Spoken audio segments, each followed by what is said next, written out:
In the past, it was about really focusing on the top 10, top 15 campuses and, really seeing, what are the attraction drivers, right? How attractive as an employer brand are you with these campuses? Over the years, as I said, our philosophy has changed, right? It's about, are you seen as a great employer brand or as a place that young talent millennials want to join, right? And that could be anywhere. As I said, it's not necessarily the campuses that we go to. At the end of the day, these are the people who possibly may join us, as lateral hires, a couple of years down the line.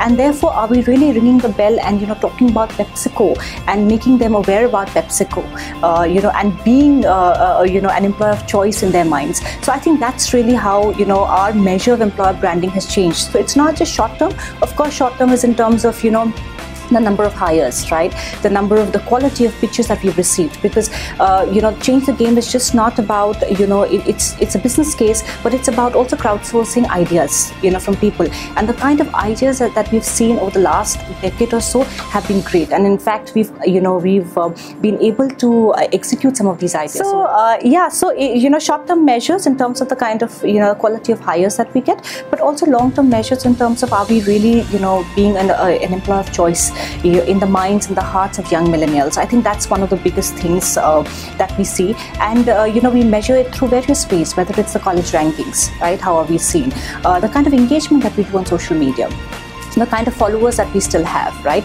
You see response on Glassdoor, for example. As Jasneet said, are we truly being ambassadors, right? And therefore, have we created a pool of ambassadors who are talking about us in various forums? So these are various measures in terms of how we really look at our EVP.